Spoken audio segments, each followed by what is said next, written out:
This is a public service announcement. This is a public service announcement. What you're about to listen to may make you yell, shout, smile, and even laugh out loud. Youth baseball players, coaches, and fans join the S.L.I.D.E podcast crew on their journey to make baseball fun again. Hear stories from players of all ages, plus tips and tricks from coaches and scouts. Now, if you're ready, give us a loud play ball. All right, welcome back to the S.L.I.D.E. I am your host, Coach Aaron, and I am joined by my lovely co-host, Coach Jenn. Good evening. You got to do like the Vanna White thing or something, like maybe. There you go. We'll put when this is video, we'll put the S.L.I.D.E logo right there where your hands were, and that'll be amazing. Yep, see, okay. It's floating right there in your hands. We just don't see it right now. Anyway, I can't wait. Thank you guys very much for listening to us today. We are here at episode 25 on season 2, Jenn. I think we've spent a lot of time doing this. Yeah, we have. We have recorded a lot this year, and it's been fun to really, meet people from all across the country and just come together. Yeah, I mean, we only recorded, I think, 28 episodes in season 1, and we're already on 25 in season 2, and we're not even halfway through the year yet. We might need to slow down. I don't know. The people love us. The people have spoken, I think and they want to talk baseball. And our guests today, they don't know that they're on the #1 youth sports podcast in the world. They don't know that. So, but we're going to tell them right now. Now they do. They do now. Yeah. So, well, you've seen their names in the titles. You've seen their names in the description. And so today we are joined by Alexia Jorge. How are you? Jorge. And we are also joined with Maggie Fox. How are you doing, ma'am? Doing great. What about you? Oh, we're doing great. We're doing great. So these two ladies join us with our connection with Coach Allie on the show. So Allie brags on both of these two. I got a chance to read a little bit about both of them, and super excited today to talk to Alexia and Maggie. So without further ado, we'll get started. So Alexia and Maggie both are catchers in baseball. So one is, I guess you would consider professional at the professional level. And we have one in the high school level. So we have 2 different points of view right now of ladies in baseball, and super excited to hear your story, Alexia. So you picked baseball. Like, why? Well, I mean, I guess it all started when I was 3. I played for my brother's t-ball team, and you have to be 5 to start t-ball. And my brother was, he was 5, and my dad was one of the assistant coaches. And he was like, we're short a player, so let me just throw my daughter out there. And so that's kind of how my path started. I played baseball through Little League, through Babe Ruth, high school. I played 3 years of varsity baseball. And now I'm in college. I'm currently a sophomore. I'm playing at St. Elizabeth University. So I'm on the varsity team there. And in the middle of high school, I made the USAA national team, which is a female baseball team that travels the world and competes for gold medals. And so I kind of go between college baseball right now and the women's national team. Right. So let's go back to 3 years old. So obviously, I mean, when you get thrown into a t-ball game, a 6-shoot game, it can go either way. But as you're starting to get older, what kept you from playing softball?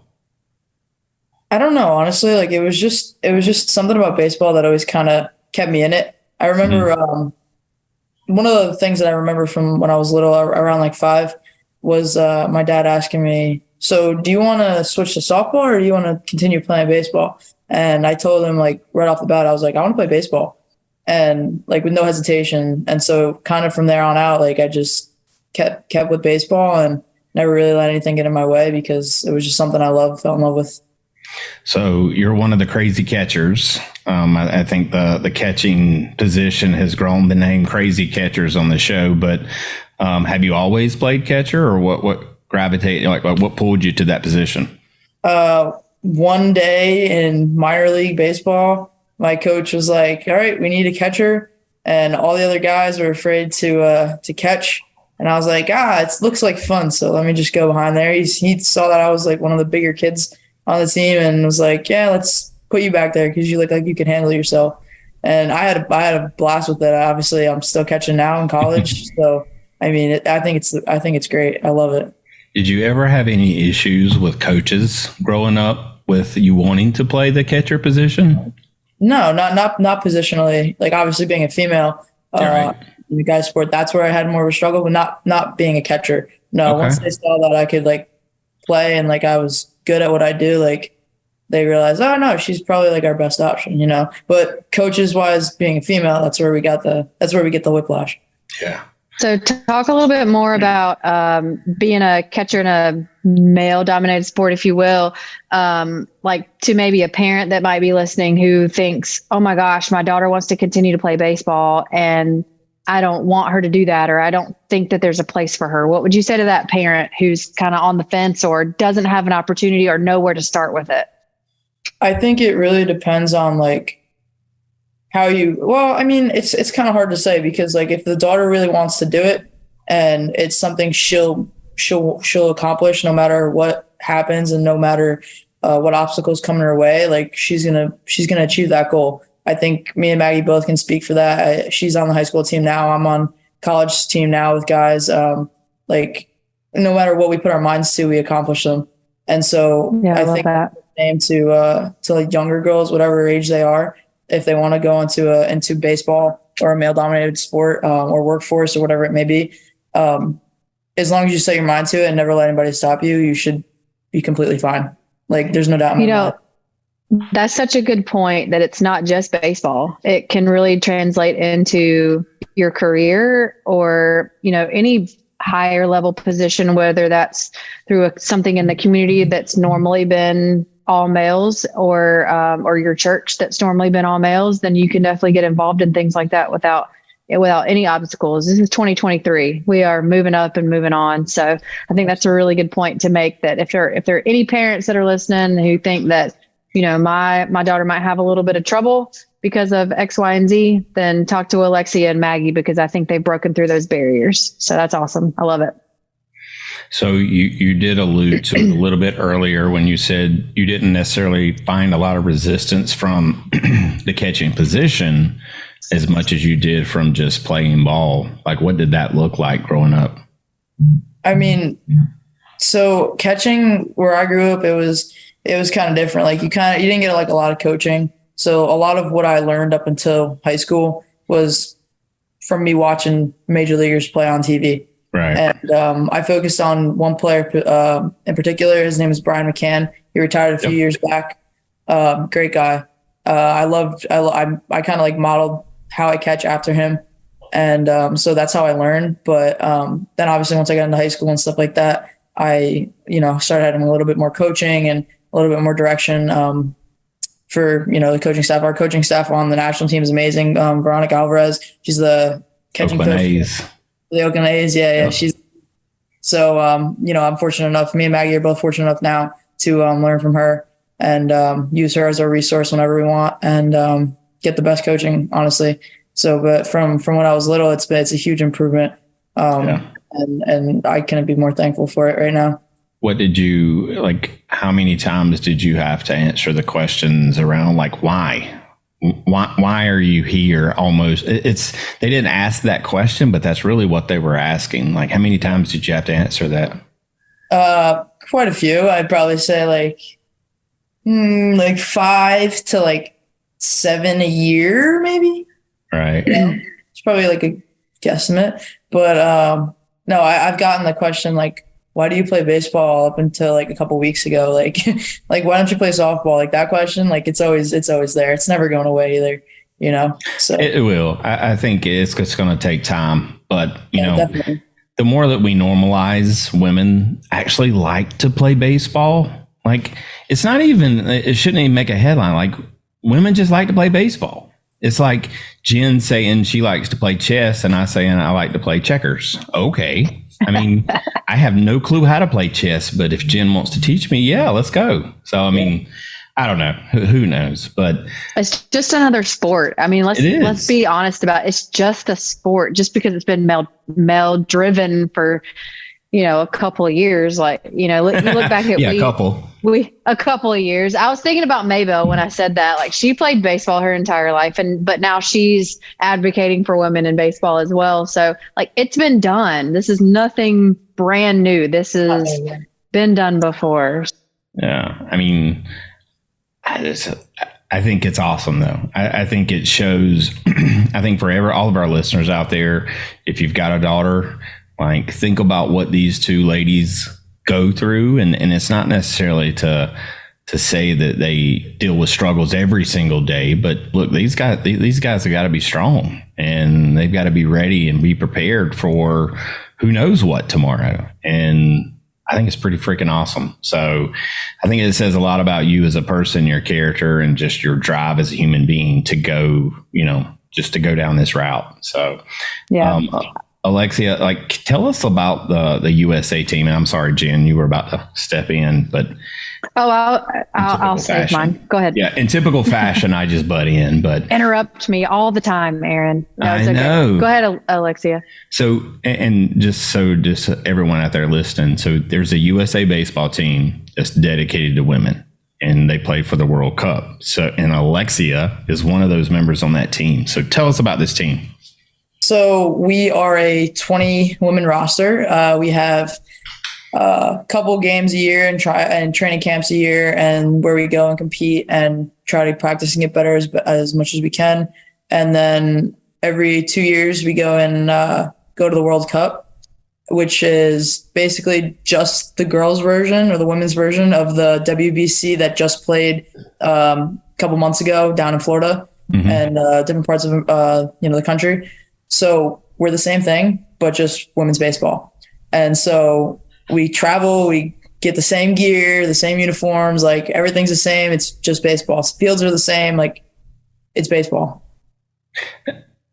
And honest, how did I go 44 years and not know about this team? I don't know. I found out about it when I was like 10. So. Okay. Well, and I think if it wasn't for social media, we may still not know about it. Yeah. If Facebook or Instagram, all that wasn't a thing, it would be, I'm not sure either. I have a love-hate relationship with social media, but it's benefited us. Yeah, it definitely has. I didn't even know that there was a fast pitch men's league either. And Allie enlightened me on that one too. And okay. I mean, yeah. Because, because I asked Allie, I'm like, so how do you deal with the questions of, because I read the headlines and then I read all these posts and, these guys will respond, well, men don't go play softball. And then Allie was like, I said, how do you respond to those kind of things? Because those are sort of the normal trends that we see, when we look at these kind of stuff. And it was like, well, then go play. There's men's fast pitch league. And I was like, what? And she explained it to me, and I was like, okay, wow. So yeah, it's definitely interesting. People don't really understand that there's men's fast pitch and stuff like that for them. Yeah, well, we found out last week that there's a varsity sport for women flag football out in California, and yeah, I heard about that. Yeah, I think that's pretty freaking awesome too. Again, I would show up to that game probably before I would show up to the varsity game on Friday night. So anyway, all right, Maggie, I have to say you've done very well sitting there and just keeping your calm and patience, because I could tell you have a lot to talk to us about. So Maggie, you're 17, you're still in high school, you play baseball, and you're a catcher. Now fill in all the blanks before that and after that. All right.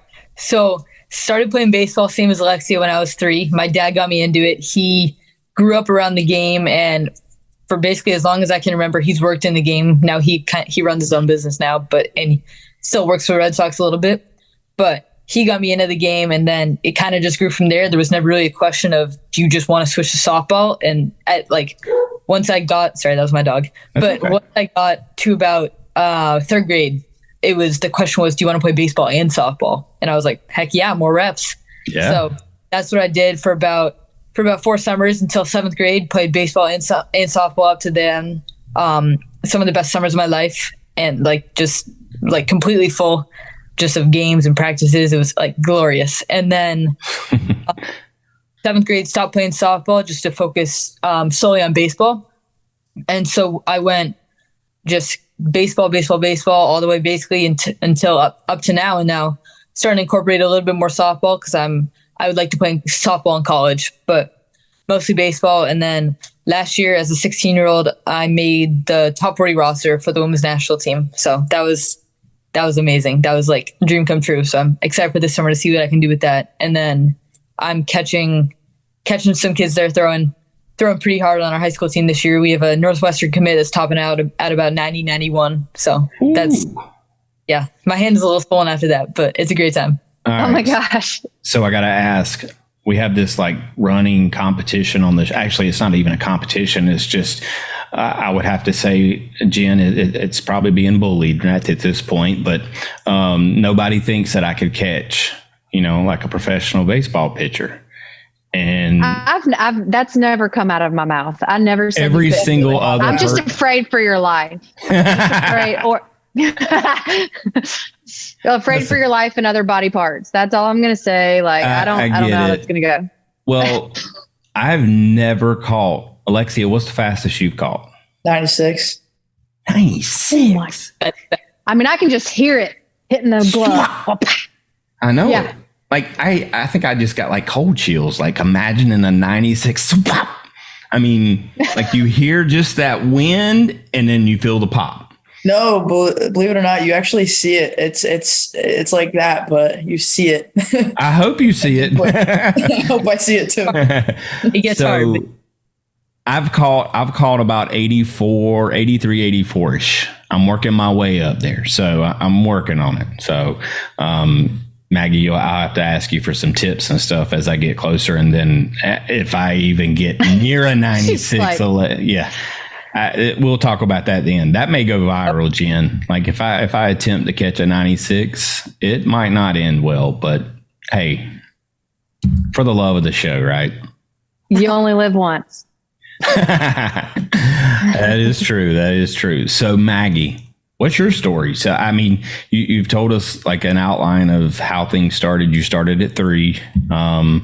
What do you remember being the biggest difference between softball and baseball? Like as you're playing both at the same time, like now, did you catch for both? Yes, I did. Okay. So now thinking about just that, obviously, there's a different delivery, the mound's, a different feet apart or distance apart. I can't get the right words tonight. But what's the difference? What would you say the difference is? So when I was younger, like from like 3rd grade to about 7th grade, there wasn't a huge difference in terms of like size, but the difference in strength with I'm not even trying to say this to like knock on women because obviously, but just kind of the difference in strength was becoming more prominent with the girls and the guys.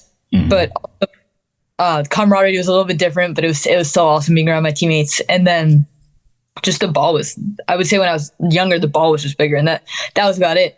But obviously how the game's played, leads and stuff like that. But then now as I'm getting older, the differences are definitely becoming way more prominent. Catching a baseball coming down from here, and then softball coming down from up and around with the arm.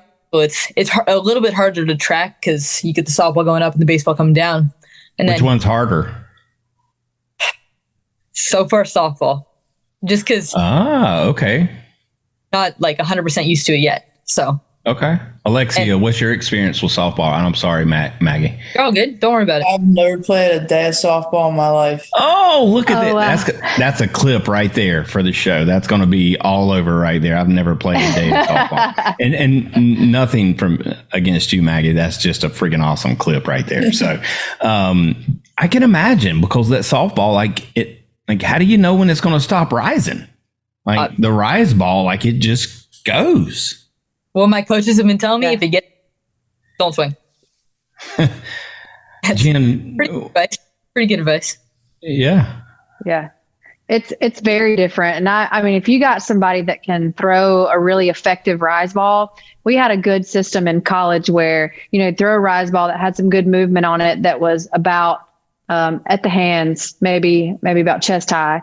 And then the next signal would be rise ball. And then I'd go like this. And that means just make it a little bit higher.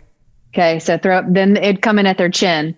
And the next pitch, bring it in just a little bit higher. And that's the strikeout pitch. So I can tell you like that rise ball could be really nasty. On a good day, it's a nasty pitch. I have not caught much baseball pitching, but from a softball standpoint, because if they miss, then you're expecting a rise ball, but it's in the dirt. And it's like, you never really know what to expect. So, well, even catching a knuckleball, at least how far down it's going. Like with a rise ball, the sky's the limit.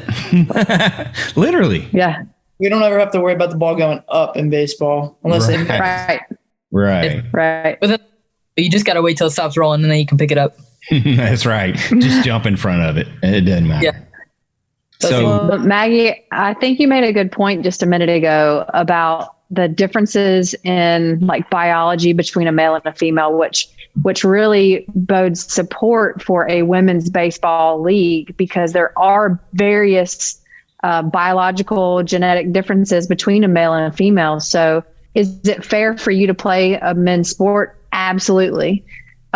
Is it also fair for there to be a women's sport just for women? I think so. I think there's definitely room for it. There's interest in it. And like you said, we're all about, encouraging the women to be standing on our own 2 feet and everything. But do we really need to be playing with the guys? I don't know, because if you're catching and a collision comes at home plate, let's just think about that for a second. The size of the average male versus the average female is very different. So I think that support needs to be talked about for women having their own leagues, and don't separate it at some point. I think is a good idea. Well, let me ask you two. So, Alexia, we'll ask you first. What's perfect world scenario for you 5 years from now?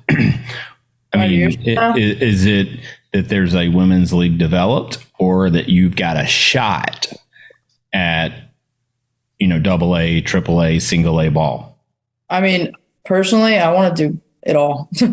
So after college, I plan to play a little bit of pro ball, and then if women's ball kind of develops and we have a league by then, I'll go into that and, go wherever that takes me. But it's all on my radar. It's always kind of been a dream of mine. It's just about time that we put it together and we make it happen. Okay. What about you, Maggie? So I think that things are just rising exponentially in terms of the growth of the women's game. Mm-hmm. So I think we do have a pretty good shot at a women's league, either WMLB or something off of the AL in the upcoming year. It's gonna take some time and effort and obviously money, but I think it's completely feasible. I think I feel like if I was talking to MLB and they didn't really want to tell me some stuff, I think they would be thinking about because everything about major sports is about ratings, right? I think they'd be probably intimidated by a women's baseball league, because what would MLB say if the women's league was getting more draw and better, viewership than MLB? Because I feel like that could be the case right now. And because now I will say this season, MLB, and if you two follow it pretty closely, you're probably closer than I am, but it's more tolerable to watch the games this year on TV, the MLB, because mainly the pitch clock. Yeah. What do you guys think about that? I don't know about high school. I don't know if they are implementing the pitch clock. Are they, Meg? No. No? So college, we have rules about the pitch clock now too. So we have to deal with it. I deal with it on a daily basis. And honestly, you don't really notice it while you're playing, but it is the factor that it's there and you do have to work a little bit quicker and you really don't know where it applies. So unless you like actually read the rule book. But yeah, there's a bunch of like very complicated rules this year. Yeah. It's like, oh, well, what does it mean when they actually step on the rubber? Like when they touch the rubber, or like when their foot is planted on, you know what I mean? Like it's technicals that I'm not really aware of. But I mean, at the major league level, I really don't think it's that big of a deal. I mean, as long as the pros are doing their job and kind of staying to what they should be doing and not doing anything wrong, then we wouldn't really, like, the game moves at the same speed anyway. You know what I mean?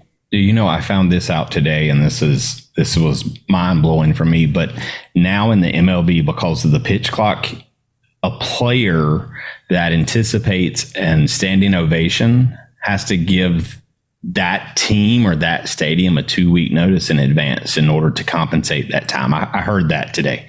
Like, that's pretty crazy, because we're now so. That's not baseball. Yeah, that's not. Yeah, baseball. that sort of robs the spirit of the game a little bit. If that's true, I don't like that. There's some things that you don't mess with, like an ovation. Come on, if Derek Jeter stepped out of the stadium and tipped his cap to us, I would go crazy. You're right. Well, there had been some situations already apparently this year where the batter that took a standing ovation had to take a ball. Or had to take that first pitch and to prevent the delay from happening. So, right. But I do appreciate it, though. I appreciate the pace of the game more. I heard one of the announcers last night was saying that one of the pitchers actually benefited from it, because in between pitches, he got so much into his head about what the next pitch was going to be and the ifs, ands, or buts. Now, because he's moving at such a faster pace, it's better for him. Do you notice that?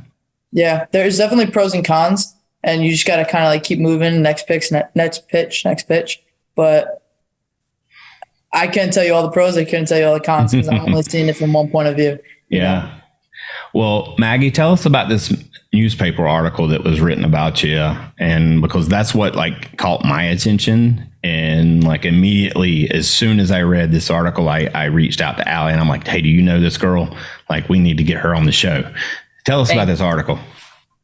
First off, if you don't mind me asking, I want to know how you found it. Online. She shared it with me on Facebook. No, I think actually I found it, and then I shared it with her maybe, and was like, do you know this girl? Like, her last name's Fox with 2 X's. Because that's pretty cool. That's pretty rock and roll right there. But yeah, it was online, shared with me or something from someone. Gotcha. Yeah. So basically, the Union Leader, which is the newspaper, it's just a newspaper for pretty much Southern New Hampshire. Mm-hmm. They came out. So one of the guys, his name is Roger Brown. He runs the New Hampshire baseball notes for all the divisions of New Hampshire baseball. New Hampshire high school baseball, sorry. And he came out to a game. He was there. We had like a 3 o'clock game. He came out at like 1:45. We were talking before we took BP on the field, and he was interviewing me then. So, and then it's up right there. That's why I was looking. But, okay. Yeah. So he basically just asked me a whole bunch of questions about my game, my experiences, how the boys are treating me, and just kind of what I want to do with it. You know what I read about that I remembered, and I was telling Jenn before you guys hopped on, is, you know, like at some point we'll stop making a big deal about this, and it'll just be girls playing ball. And I loved what you said in that article around like the guys that you're playing with right now. That's what they see you as, a baseball player. They've grown up around you, and that's what they view you as. I think that was pretty awesome. Thank you. Yeah, those guys are my brothers. I've been playing with them for forever. Like we all give each other crap every single day. Like SAT scores came out today, and we were all just messing around with each other. But no, those guys are my brothers. Oh, Jenn, that made me feel old right there. Maggie, you just did it. When she said, when all the guys were talking about SAT scores. Remember when the last time you took a test like that?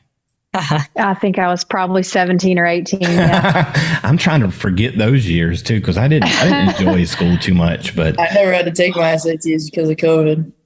Oh, really? What? Yeah, I got excused for it. COVID gave everybody a free pass for everything. Yeah. Except for those of us working in healthcare. Exactly. Yeah, except for us. You just had to work harder. You just had to figure it out. But the average person, we got paid more. Actually, look, I don't want to take away the negatives part of it because someone's listening right now is going to get mad at me. But like, COVID gave college players an additional year. Like, there was a lot of benefits that come from some of that, not all of it. But that's funny though. You got this. How was your college placement without no SAT? They didn't need the SATs that year. And if I were to go transfer, GPA, it would just go off of my current grades in school. Really? I don't need my SAT score because I didn't take it. Unless the school requires it, and then I have to go back and take it. But that would be terrible to have to go back and take it. But that just proves right there that you don't really need it. Yeah, exactly. That proves standardized testing. Like, what's it for, really? Like, that's crazy. So, what's your major, Alexia? Right now, I'm majoring in sports management and marketing, and I'm going to minor in communications. So, what do you want to do? Exactly. Well, I want to play first, and then I go into coaching, and then after that, I have my own facility, kind of, just run it my way for a little while. I love it. Like, she's already got it figured out. Have you done any cool internships? I never knew that. It's not figured out though. She just sounds good. Sounds good. Go ahead, Jen. Have you done any have you done any cool internships that you really enjoyed? I've not done any internships yet. I've just been coaching privately on the side and with some other like teams. I'm coach with the ball girls. I do mentorship meetings. That's team coach Ali, runs and has started up for girls in baseball. Mm-hmm. So I'll do meetings with them and coach whenever they come to the East Coast. But besides that, that's kind of the only. I haven't done an internship yet, and I kind of hope to get that on my radar next summer, probably. Okay. Yeah. Have you done much with like psychologies and the mental portion of the game? Not really. Not in school.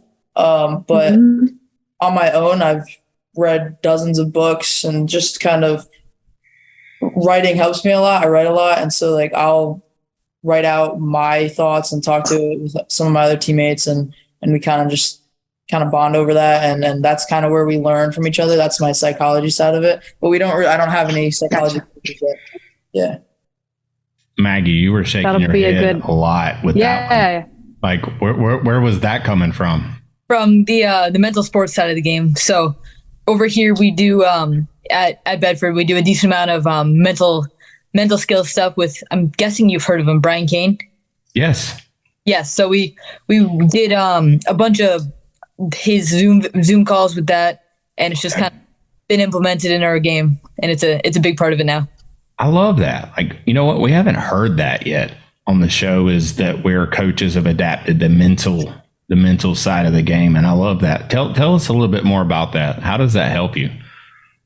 So the mental side of the game really helps me because it just keeps me centered in my performance and kind of what I'm doing. If I make a mistake or I call the wrong pitch and it gets hit, you guys probably see Aaron Judge do it. He picks up a bunch of dirt, squeezes it, and then throws it away. It's like mental flush, basically. It's a mental reminder that like we're on to the next play. And I try to help my teammates out with stuff like that as well, just kind of because, pitchers, they're a nightmare sometimes. But all the time. Yeah. So they're just mentally, they're not there all the time. So I just need to make sure that they're the rock of the team. So I need to make sure that they're doing well. You know what I just heard, Jen? Pitchers are mental. Catchers are crazy, but pitchers are mental. Catchers are the one that know exactly when to call time and just take a minute, walk out to the mound, and like bring them back in. Yeah. And you got to know each pitcher's different. So you got to know what to say to each one of them. We've had that conversation on the show once, I think. What's the most interesting mound visit you've ever had, Maggie? It was in softball. Am I allowed to say that? Of course. Mm-hmm. So it was, I don't even know how old I was. I was young. I might have been 10 or 11. But I was on this travel softball team, and my coach comes out and just talking to the pitcher, because younger softball, like they're not throwing a ton of strikes, but they're trying their best. Sure. My coach out to the mound, and I go, "Hey, coach, got some jelly donut right here." and we were just messing around and just kept on making jokes. Came out, and then we got out of the inning. So it was fun. Awesome. Alexia, you laughed and you had, I feel like you got a good one here. I mean, I wouldn't say it's like a good one, but it's probably like when I look back at it and I laugh. I remember it was the first time that I was like really getting an opportunity to play college ball, and we were down in like Georgia or something like that, playing a pickup game. And my coach comes out to the mound, puts a brand new pitcher in, and he's probably one of our best guys. And he's like, "All right, Alexia, here are the signs." And he went through like all the signs with me, and he ran through it really fast. And I was like, "Oh no!" And so I talked to my pitcher right after that. I was like, "All right, these are the signs. Like 2 is cutter and 3 is curveball, or whatever you want." And I get back behind the dish. My coach gives me curveball first pitch, and I put down curveball, and our pitcher just like completely like messed it up, and he just threw the ball away. And like I was like, "What's going on? This is chaos." And then I went up to my coach afterwards, and I was like, "Coach, you told me the wrong signs." And he was like, "No, I didn't." And it was just it was so funny because all 3 of us had no idea what was going on, and like it was no fault of anyone's own, like anybody's, but like we just were not on the same page at all. And like I was like, that's funny because it's like the first time I went out and it got messed up. Well, all right. So here's a part of the game that we haven't talked about a lot, and we've got 2 catchers.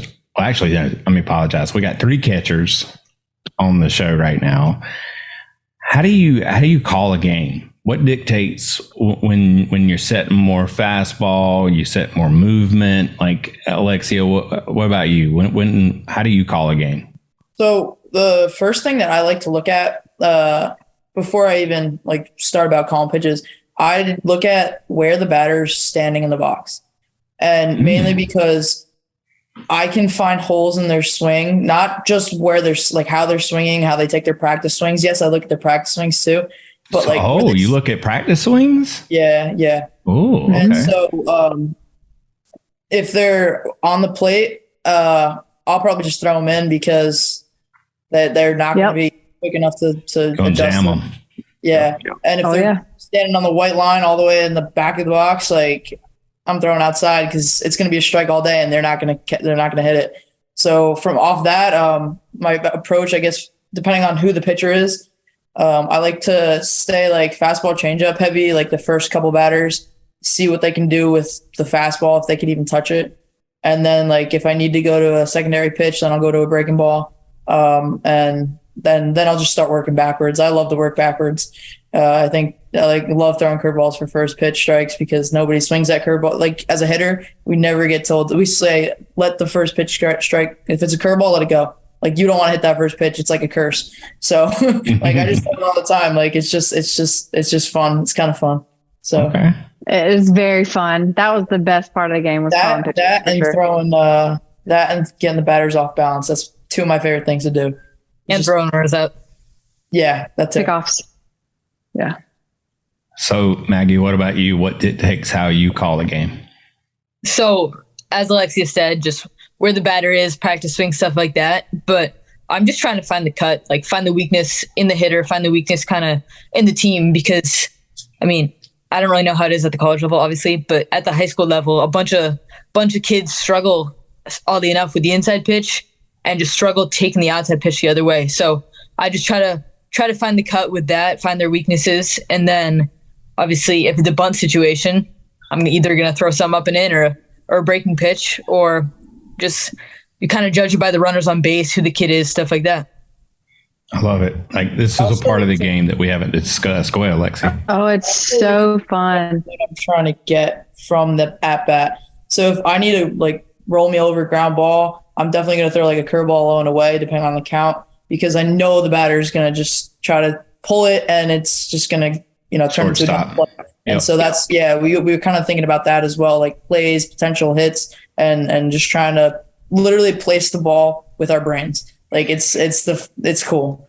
It's now in the fun. in the 8th inning, do you know do you know at that point which batters that you need to be aware, like how you're going to pitch them based on, because you memorize probably every single batter that comes up, and if they got a hit, they didn't get a hit, where they hit the ball, like you're playing that game all the way through, right? Yeah. I mean, by the 8th inning, that's definitely, I mean, we should know that they've come up to the plate like 3 times by then. Right. So, I mean, I'd say by the 3rd inning, 4th inning, if everybody's made an appearance once, then we start to recognize like what's going on and what they did, and kind of try to make it hurt for them a little more. Yeah. I like it. You also, another big thing that, well, Alexia knows what I'm talking about. Another big thing that Veronica taught us is that you just want to hide your tricks. Like, right, you don't want to go out there like, here's my curveball, here's my sinker, here's my cutter, like all that stuff, change up like in the first at bat. You want to hide it and kind of see what the batters can do. And then if they're starting to hit the fastball and starting to hit the changeup, then you start to pull out the other things and keep it going. What's your favorite throw out for a runner for a put out? What's your favorite, Maggie? Like favorite pitch? Well, not even that. Throwing out a runner. Like, do you remember that first time you threw out a runner on base? Ooh, I don't remember the first time. I say, ask Alexia this. Get back to me. I gotta think. Okay. Alexia. I can remember my first time throwing out a runner in high school. So like, because I'm sure I did it before, but it's just not but like distinctly remembering it is definitely my favorite one. Was definitely in high school. I mean, it was a county game, and it was one of the first, like it was an electric game. Like we were winning, and it was a great game. So then I threw out a runner, and I just remember like the umpire just like punched him out. I was like, oh, that's sick. Like I was like, I can't believe I just did that. You know what I mean? But yeah, county game, like it was one of the best games of the year. So it was pretty exciting. All right, Maggie, you got yours? Oh yeah. I had to think a little bit, but I would say last year during high school ball, I threw out 2 runners in 1 inning. So that was definitely a highlight for that. That was fun. Yeah. You throw them out from your knees? No. See, when I was growing up, I loved. Have you guys ever heard of Roberto Clemente? Oh, of course. Not Roberto Clemente. I'm sorry. Alomar, not Roberto Clemente. What am I talking about? Benito Santiago. Yeah. So he made the throw in from your knees. What did I say? Jen, I'm still like stuck on that Roberto Clemente. Like, why would I say that? Of course they've heard of him. I don't even know what's going on right now. I don't either. I don't know. But so Roberto Clemente used to, like, he was throwing runners out from his knees. And like that made catching to me as a spectator, like even more engaged, because I'm like, this dude is just like to second base from his knees. That was pretty awesome. But now it's kind of normal. Well, catching has changed a lot through the years. So the way that your crouches when there's runners on base versus not, and with the one leg down, that's totally different than what I did when I was growing up. So catching has definitely changed. I could and did throw it from my knees, but the amount of girls that are like 14, 15, 16 years old that are doing it from their knees is way higher than it was when I was growing up too. So I think the position has changed also, but talking about calling pitches, in college, I was fortunate that I called the pitches myself. Like I didn't have to look over at a coach to get the pitches first and then relay that to the pitcher. So what do you girls do? Do you get to call your own games, or do you have to rely on a pitching coach or a coach to call this for you? We have our head coach do it. I'm not 100% like a fan. I've been having our coach do it since high school. In high school, I had a little more of an opportunity to call my own game, but and now our coach does it, and I'm not really like a big fan of it because I feel like it kind of detaches us from the game. Even though like the coach might know a little more sometimes, like it's about me learning if I'm doing the right thing with the right scenario and stuff like that. So there's a disconnect, and that's what I don't like about it. It's not that I don't like my coach calling the pitches or whatever, but yeah, so he calls it for us. Is it more controlled? Is that a general statement for college? As you notice, the coaches are calling more? Yeah. Okay. Yeah. There's a lot of places. I think so. What about you, Maggie? So for us at the high school level, our head coach calls pitches, but I mean, I'm still trying to think about what I want to call. And like the other day, he goes curveball, and I'm like, oh yeah, this is gonna be fun. How many times do you disagree? Not many actually. Okay. But sometimes the pitcher disagrees, and then coach is like, all right, call the pitches for this at bat. No, okay, got you.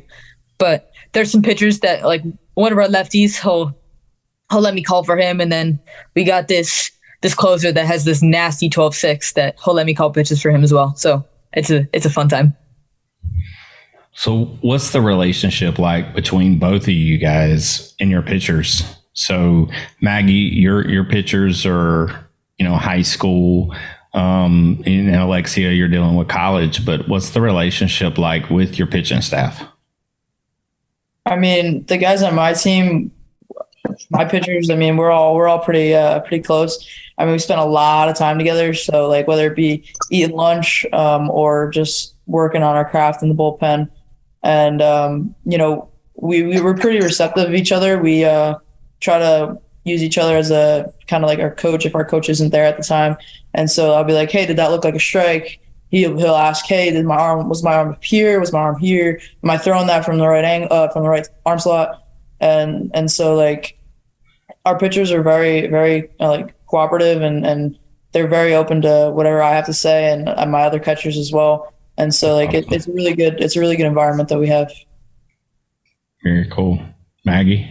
I try to make sure that my pitchers I let them know that I have trust in them and that I'm hoping they have trust in me, but I let them know that I have trust in them, that we got confidence behind them. They got a good defense behind them as well. And then just kind of let them do their thing. I know which pitchers need a little bit more help above the neck and which pitchers are kind of good to go. But same as Alexia, like we spend a ton of time together. Like obviously we're not all eating lunch together because it's high school. We got different schedules, but so like crazy. Yeah.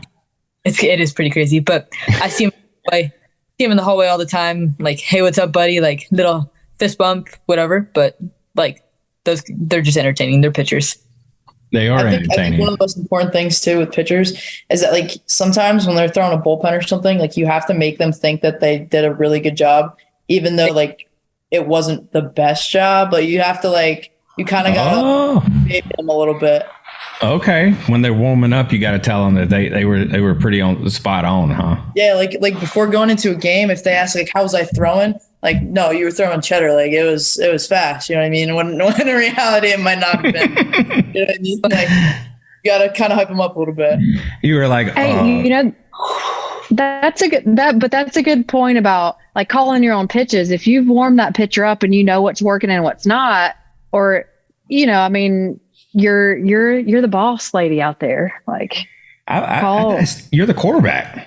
Yeah, damn right. Yeah, absolutely. I love it. You know what? If I was playing ball today and I listened to this show at any point in time, I think I would have to be a catcher because like everything tells me I should be a catcher. And so if you're listening right now, because I know there's a few that listen on the way to the ball games and stuff with their parents, I'm sorry, parents. Maybe they want to be a catcher today, but I think it's pretty freaking awesome. Like you're calling the shots. Like you're the only position on the field that has a view of the entire field. Like, I mean, everybody else has got their back to someone, or I mean, it's pretty remarkable. So here's the last thing I got, because we don't really talk about this much, but how's the hitting? So Alexia, like, what's the hitting look like? Because there's another part of the game that we very rarely touch on much with catchers, and it comes to hitting. And here's a term that I've learned recently, and it's called hitting tanks. And these kids are like teaching me all these terms like drip and, hitting tanks and stuff. So I got to find out about, the hitting and the drip. Alexia, what kind of drip do you have on game day? I mean, I definitely go double white wrist tape. Okay. That's my thing. I have like tan lines from it right now. I don't know if you could see. Like, holy crap! Yeah. That's not a farmer's tan. That's a catcher's tan. Yeah. I'll go. I have my cross necklace right here. That's the one that I like to wear. And then it's either I have white cleats, so my white cleats kind of stand out, and they're pretty flashy. I mean, as a catcher, it's kind of hard to have some drip. I mean, sometimes I'll put like a towel or something in my pocket and, just kind of rock with it. But okay. Yeah, I'm not like a big, like, I don't like to have that much drip because it's just baseball. You know what I mean? But, drip's nothing to her, Jenn. Yeah, no. But I love, I was actually just watching your podcast, the podcast from before. You're talking about that kid about drip. Mateo. Yeah. And he was like, look good, feel good, play good. I live by that. Like I've lived by that since I was like 5. Like that's right. He gave us a statement to live on right there. Look good, feel good, play good. Maggie, what about you? How's the drip game with Maggie Fox? So, I got these wristbands I got going. Okay. All the time. Okay. I like the triangle eye whack. So like that. So then, but once I'm done catching bullpens, it's smudged already. But and then normally I have either pink, black, or red wrist tape on this wrist. Okay. And then short pants always. Short pants. Okay. Oh yeah, of course. I like that. I don't know. That's about the extent of it. I try not to go too hard with it because. Then you're try hard. Yeah, exactly. I love the fact that I'm 45 and I can say, tell me about your drip, and I don't have to explain it to you guys. No batting gloves either. Can't do batting gloves. Nope. All skin contact. Yeah. What about you, Alexia? I go batting gloves. I go with it's something like a pro hitter. It's a thumb pro. So it's a pro hitter. Yeah, Those things are sick. I love it. I have C flaps, so More drip. And a or drip guard, but I don't like a Evo Shield for a leg guard, but I take the toe part off of it. Like I don't like that. Yeah, that's kind of weird. Yeah. It feels like, or it looks like it would mess with your feet a little bit as you're running with that. Yeah, I mean, you only got to run with it for a little while, but like I just don't. I don't know how it looks. Makes me feel like my foot's like huge. All right, listen. Jenn didn't know I was going to ask her this, Alexia and Maggie. Jenn, tell me what your daily workday drip is. Oh my God. Like now? Of course. Like on your daily basis, Jenn, what's your drip? You could say tomorrow at work, you've been asked this. What's my daily drip? Do you have a daily drip? Does the Apple Watch count? I think she gets disqualified for that, though. I have literally no drip. Like it'll be something branded with my, my business logo and some scrub pants. I feel really lame right now. Business logo is good drip. What can we do? What can we do to give Jenn a little bit more drip? So she's a physical therapist. So, I mean, she's got to have a little swag and a little drip to it. She could add something. I will say, so I had some purple scrub pants on today, and then my shirt matched with like the purple and black logo. What's your sneaker game like? Today I had on black Brooks running shoes. That's all I got. I got nothing. I don't either. What about you, Aaron? I mean, listen, I have zero drip. Like my day, I work from home most every day, so my drip consists of some khaki shorts, and the drip part is when they're clean. So some clean shorts. Listen, hey, I'm sorry for everyone out there listening. I just have no drip game, but I'm going to work on it though. I look, tonight I showed up with a S.L.I.D.E podcast t-shirt on. So I got a little drip in the game, or at least I think it's a little drip. All right. So we're down to the last few questions. Jenn, what do you got for these ladies? Hold on. I'm going to change to some drip. How's there that? you go. She's got some drip background. Okay. I got wrong hand. This is like a weather station. Oh, my hand's disappearing there. I was gonna, nope, it don't work. Oh well, no drip there either. See, I'm dripless. Yeah. Any final questions for these ladies, Jenn? I can't think of anything. I really appreciate you guys coming on. This was fun. Yeah, it was really fun. It really was. All right. So our last question, and if you've listened to a previous podcast before, you're ready. So Maggie, we're going to start with you because I know Alexia just watched Mateo's. So what's your walkout song? Tell me, are you walking up to bat? What's that song? Foxy Lady by Jimi Hendrix. Oh, wow. Yeah. Yeah. I like it. Like 3 seconds to like 15 and then it cuts off. Oh, she even knows like the starting time. I like it. Got to give it to the manager. Okay. All right, Alexia, what's yours? This one's a hard one, but what I decided to go with this year was Ain't That Some by Morgan Wallen. I used to go with like rock, and then I changed it over because I was just like, it's more comfortable for me in the box. I'm more relaxed. I'm more like there's not so much pressure as there used to be with like rock. I feel like rock was getting me so hyped up that like I would feel like all jittery, but like country kind of just like cools me down before I get in. Morgan Wallen mellows you out, huh? Yeah. What do you think about him not showing up to that concert the other night? Did you hear about that? I thought that was bad. Yeah, I thought that was bad. I hated that for him. I'm a Guns N' Roses fan. And Axl Rose is notorious for keeping everybody waiting until the middle of the night before he decides to come on. But Morgan just bounced on everybody. 60,000 people. Luke Combs did. Luke Combs said his voice wasn't feeling good, refund the tickets, and then played anyway. Really? Yeah. I think I did hear that. But also, what's the rumor about why Morgan Wallen didn't come on? He said he couldn't sing. He said his voice was shot, like he couldn't speak. That's what I heard. Well, the rumors is he couldn't speak because he was out inebriated. But I don't know. I hope that's not true because the guy seems so genuine, and so heartfelt. I would like to think that's not true.